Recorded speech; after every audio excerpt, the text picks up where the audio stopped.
오늘 영상은 지난 시간에 했던 이야기의 연속 과정이에요. 이 영상만 보시면 이해가 안 됩니다. 반드시 앞 영상을 보고 오세요. 지난 시간에 제가 통신은 MAC 주소로 한다고 이야기를 했었죠.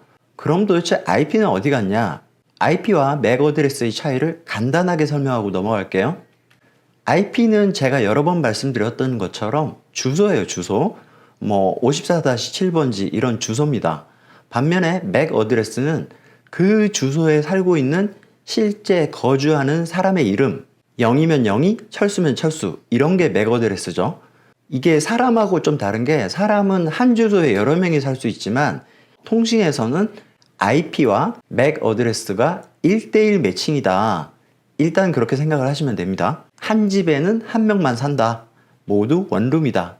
이렇게 생각을 하시고요. 실제 우리가 통신을 하기 위해서는 IP와 MAC 어드레스가 둘 다 필요합니다.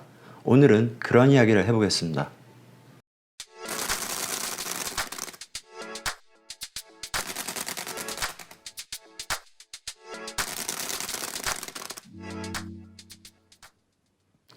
안녕하세요, 베테우스입니다. 지금 보고 계신 영상은 지난 시간에 한 내용들이죠. 얘랑 통신을 하기 위해서는 얘의 이름을 알아야 돼. 그게 MAC 어드레스야.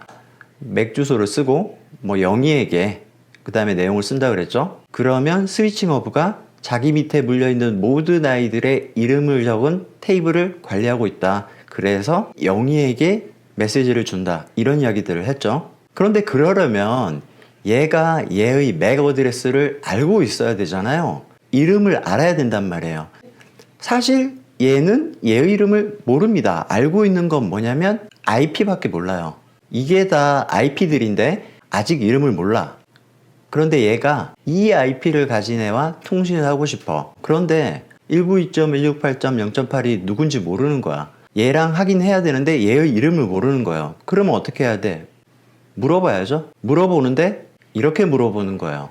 전부 다에게 물어봅니다. 이렇게 모든 곳에 메시지를 뿌리는 걸 방송이라고 하죠. 브로드캐스팅을 합니다.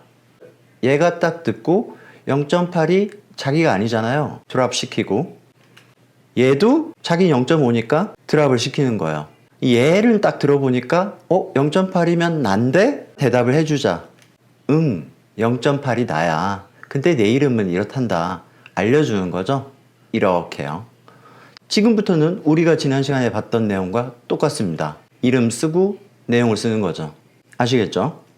자, 이렇게 이 친구가 얘의 MAC 어드레스를 알기 위해서 최초에 던지는 이 질문을 우리는 ARP라고 합니다. 어드레스 레졸루션 프로토콜의 약자인데, 프로토콜이니까 통신 규약인데 질문, 리퀘스트라고 생각을 해도 무방을 할 거고요.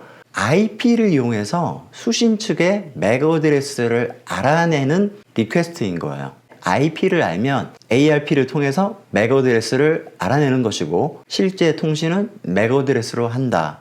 이렇게 결론이 나는 거죠. 자, 조금 전까지는 로컬 에리어, 랜에서 통신하는 과정을 보여드렸고요. 자, 이걸 가지고 네이버로 접속을 한다고 생각을 해봅시다. 네이버로 가는 길을 알아봅시다.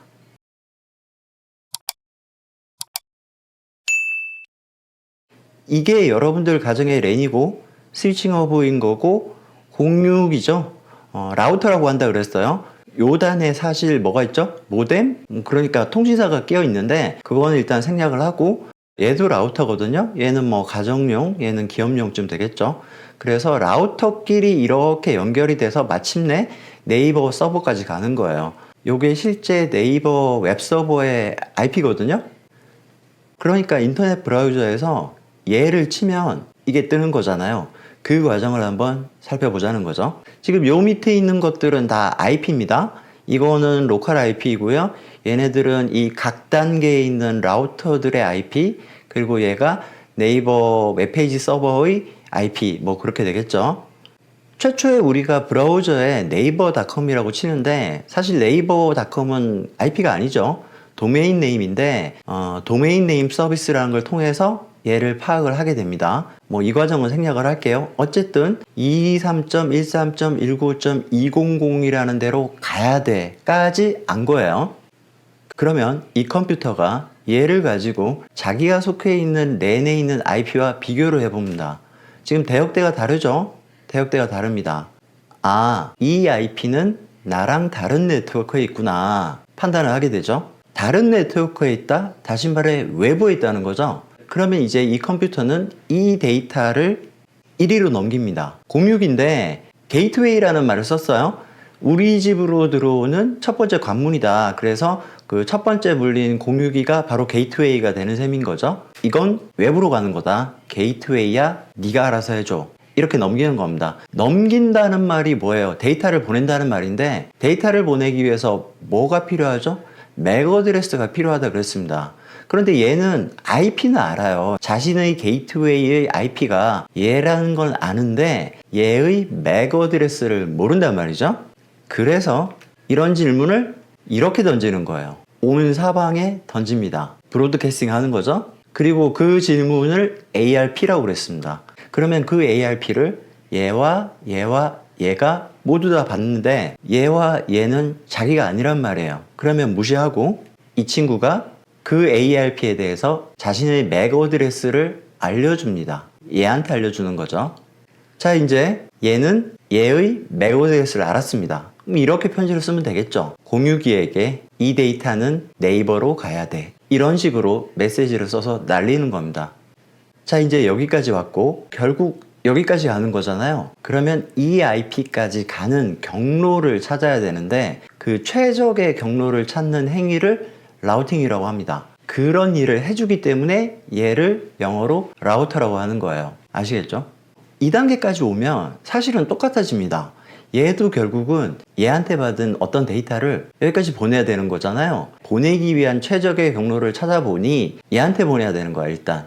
그래서 이 IP로 보내야 되는데 얘의 맥 어드레스를 모른단 말이죠. 그 맥 어드레스는 어떻게 안다고요?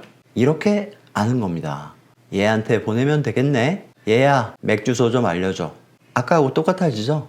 이런 행위들의 반복입니다. 그러면 얘가 얘한테 자신의 맥 어드레스를 알려주겠죠. 그리고 그 맥 주소를 이용해서 데이터를 보낼 겁니다. 다시 얘는 얘한테 보내기 위해서 이 친구를 거쳐야 되는데 얘의 맥 어드레스를 모르겠죠. 그러면 또 얘는 ARP를 통해서 이 친구의 맥 어드레스를 획득하게 됩니다. 이런 식으로 가는 거예요. 아시겠죠?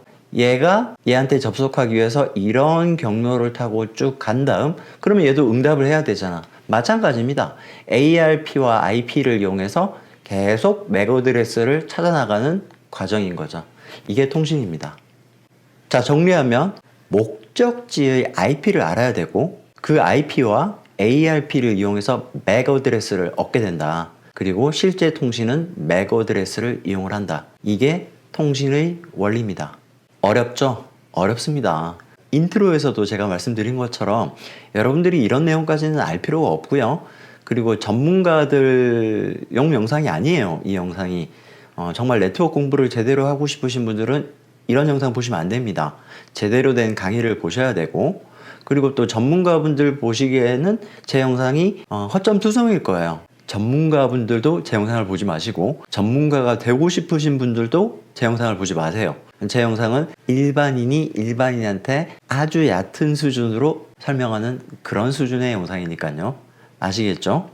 자, 지난 시간과 이번 시간에 걸친 영상들의 결론입니다. 우리가 지금까지 062의 포트를 확장하기 위해 사용했던 허브는 사실 포트 확장하고는 별로 상관이 없습니다. 쓰다 보니까 그렇게 된 거지 실제는 그 허브 밑에 물려있는 통신 장비들 간에 서로 통신을 하기 위한 장치에 불과한 거예요. 그 허브를 외부 네트워크와 이어주기 위한 장비가 라우터다, 062다. 그래서 라우터는 랜과 랜을 이어주는 장비다. 물론 이 사이사이에 통신사도 들어가 있을 거고 뭐 방화벽이라든지 기타 여러 가지 복잡한 장치들이 더 끼어 들어갈 겁니다. 그런데 기본적으로는 라우터들 간의 연결이 인터넷인 거고요. 라우터 아래에는 허브가 있다. 이렇게 생각하시면 됩니다. 라우터와 허브를 보는 눈이 조금 달라지셨을 거예요. 이 정도로만 합시다, 우리는. 오늘은 여기까지고요. 지난 시간에 이어서 역시 오늘도 재미가 없었을 겁니다. 그렇지만 조금이라도 유익함을 느꼈다. 그렇게 생각하시는 분이 계시다면 좋아요와 구독 부탁드립니다. 감사합니다. 지금까지 베테우스였습니다.